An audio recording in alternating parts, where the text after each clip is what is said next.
Welcome back to the channel.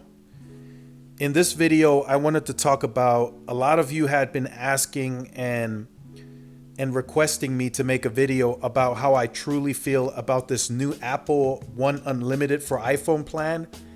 And then also I got some feedback that people wanted to know about how I felt about what was presented this morning from Verizon at the B of A conference.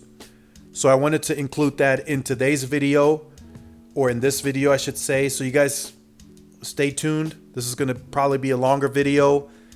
So grab your popcorn, drinks, and let's get started. So to start off about this Verizon new unlimited plan that they are launching, I know my channel in the comment section is still a small sample size. It's not like I have 40,000 comments to go off of. But about 96 or 97% of the comments from the comment sections of those videos about this plan were very negative. A lot of the comments and the people were saying that this plan doesn't do it for them, for one. For two, a lot of people were saying that this is not going to get them off of the Get More. That Get More still offers more value, right? It offers the Disney bundle, which comes with Disney Plus, Hulu, and ESPN Plus.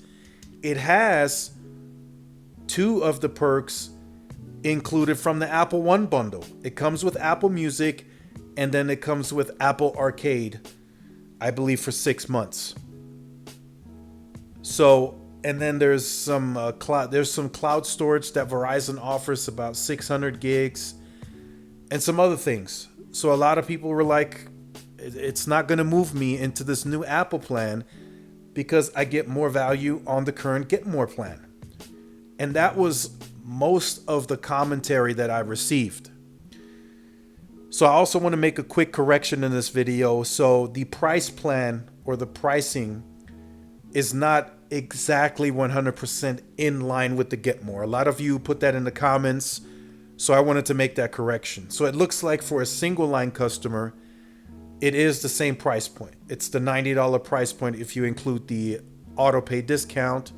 But once you get up to the 4 lines, it looks like the Apple One Unlimited plan, or the One Unlimited for iPhones, is going to be about $5 cheaper per line.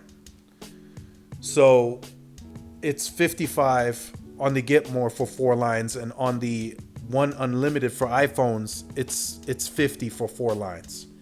So it is $5 cheaper per line. So I just wanted to make that correction and add that in. So that's kind of the feedback that I'm going to go with. I agree with all of you. The 95%, I don't think this plan was needed. I don't think it changes Verizon's direction at all.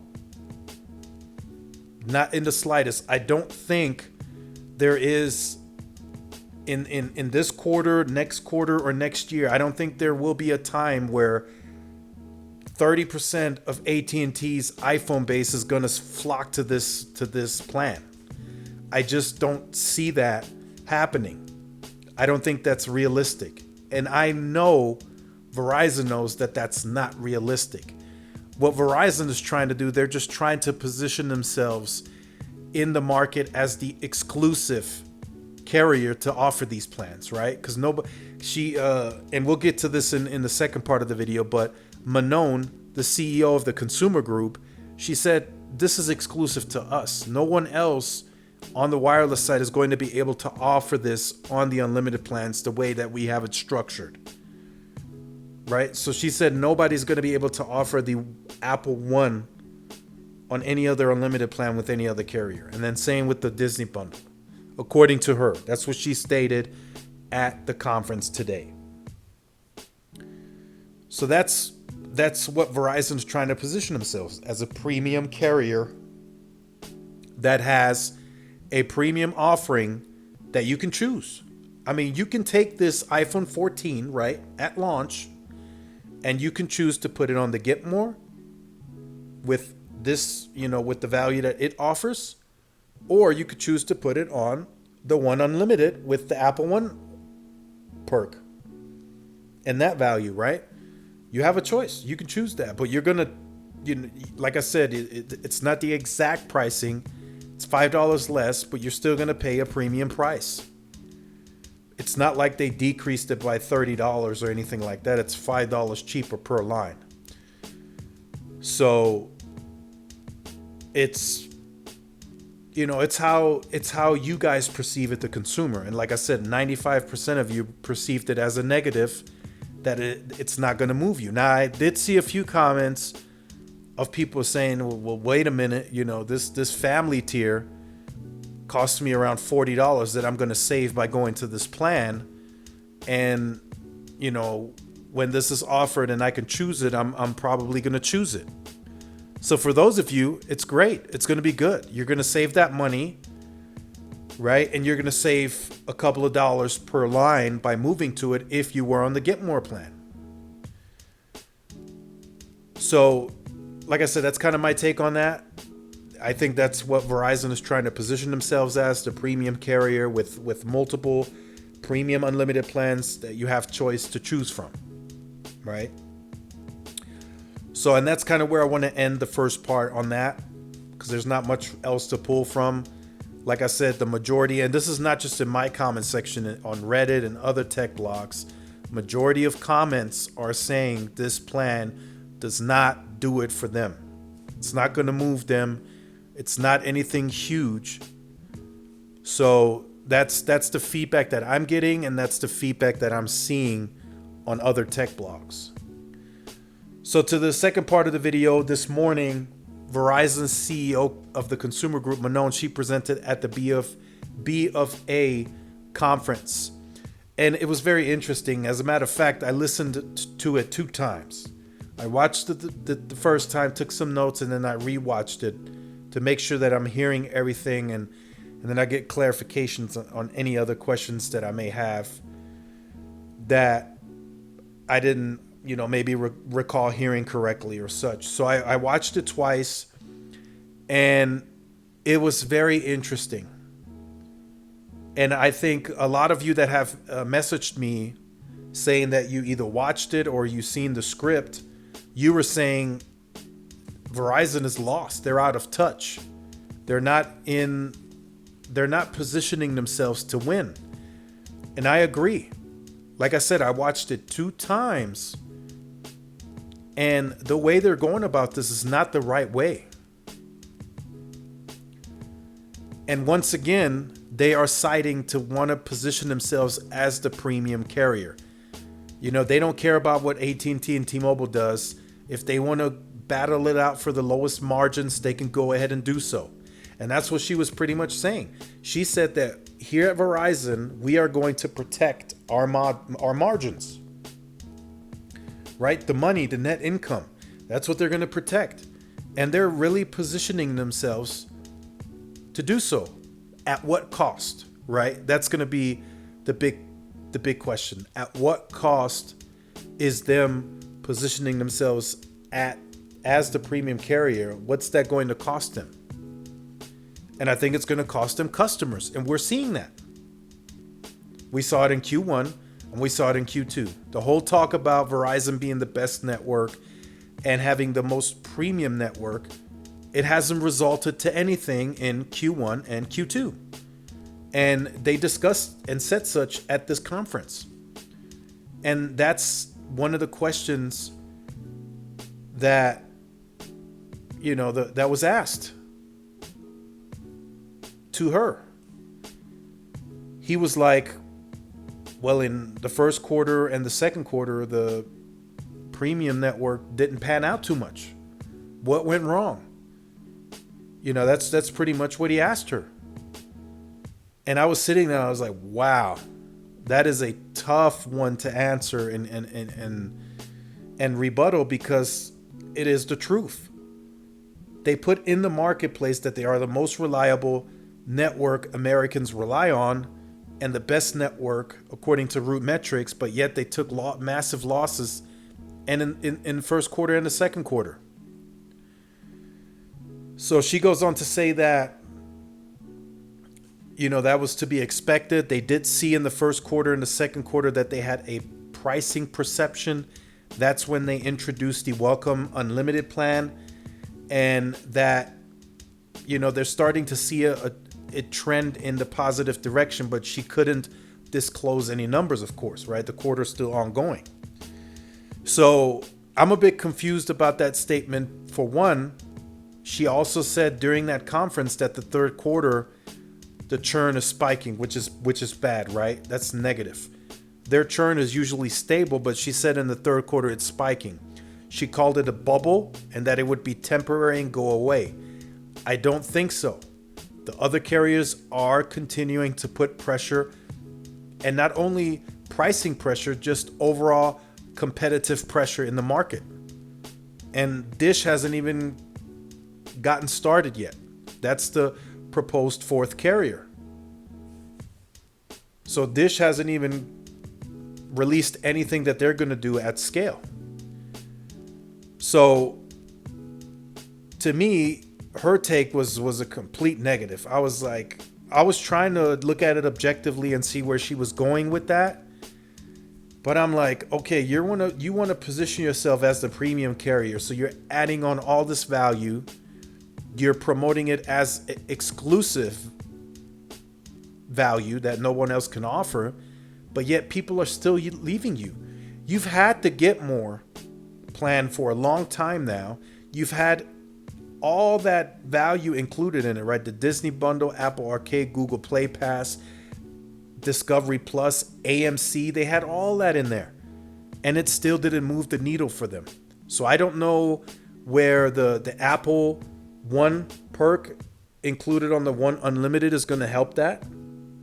And I don't know how they think that the Welcome plan is going to bust down the doors at the retail stores and then they upsell into these premium plans. That is pretty much what she was saying at the conference.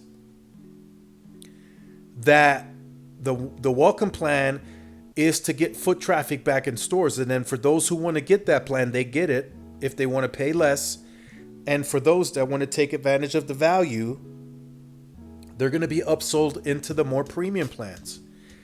And if you think about that, if you take a few steps back and you think about that, that's just so out of touch.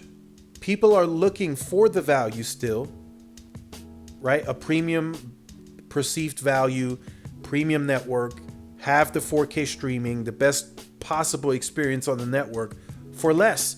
And the reason we are seeing that is because look at T-Mobile's numbers. 60% of the people that ported into T-Mobile self-select the Magenta Max. They're not going to T-Mobile to choose the lowest plan. They're going to T-Mobile to choose their best plan, which has value, but it costs less than Verizon's. That's the disconnect that Verizon is not understanding. If they literally dropped pricing in line with T-Mobile and didn't include taxes and fees, that would do so much for them. Just doing that alone would be leaps and bounds better than what they offer now. I truly believe that, and I think if I look at all the perks that the Get More offers, which they still do offer more perks, I think if I was Verizon, if I was running that company, I would have did that with this new iPhone plan. I would have introduced it at the same rate as what T-Mobile's Magenta Max offers. I would have did it. And I would have watched, weeks and months after that launch to see what that does. Right? Is my Get More base all of a sudden flocking to that plan? Are T-Mobile customers all of a sudden coming in the door? And that would have told me what I needed to know. And the funny part about it is she stated that they already know they have a pricing perception issue in the market.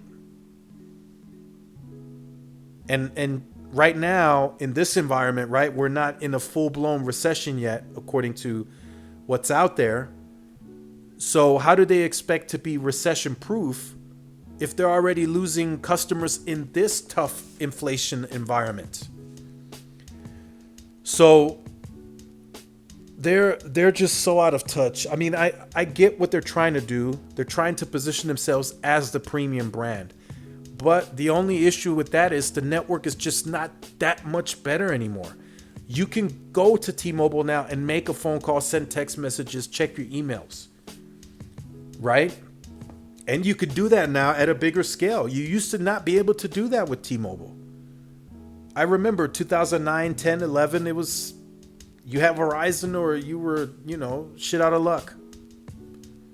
And AT&T wasn't much better at that time at scale. Now, that's just not the case anymore. Now, Verizon still may have an edge on the most premium network, but good enough for many now is enough. Let's call a spade a spade. That's just what it is. Good enough for many now for a lower price and still getting the value is enough. And that's what the analysts are starting to put out. That T-Mobile has the best 5G network and the best value. That's literally what's being put on the reports now. And that's an even bigger negative for Verizon once that gets out to the public. People are going to see it. And T-Mobile is so good at marketing that they pivot at any time and they use that stuff to their advantage. So let me know what you think about it in the comment section down below. Like I said, this is a longer video. Hope you were able to stay tuned for it through the entire duration. Like I said, they're not. She also said they're not really focused on the promotional pressure anymore. So they're gonna back off on that. They're gonna go in and out like they've been doing, right? They do a promo for 2 weeks and then they get out. That's kind of how they're gonna approach it. So I don't think they're gonna be the leading or matching company anymore. Like, if AT&T or T-Mobile do $1,200 off on the phone, they're not gonna do that anymore. She was very clear. She said, no disrespect to our customers or anybody else, but we're not in that race anymore. We're going to back off. We're going to put that money that we would spend on that, and we're going to focus on better go-to-market strategy and better marketing. That's what I'm quoting her, what she said during this presentation. So like I said, they're out of touch. They need a shakeup. I think they will need new management, entire new management. Hans, everybody has to go. And we'll see what happens then. But for now, I think the quarters are just going to be as bad as they've been in Q1 and Q2. I don't see that changing unless they make a huge market correction. So make sure you guys stay tuned to the channel. Like, share, subscribe. Follow my social media outlets. This is Tyrone with Tech Life, and I'll see y'all in the next one. Peace.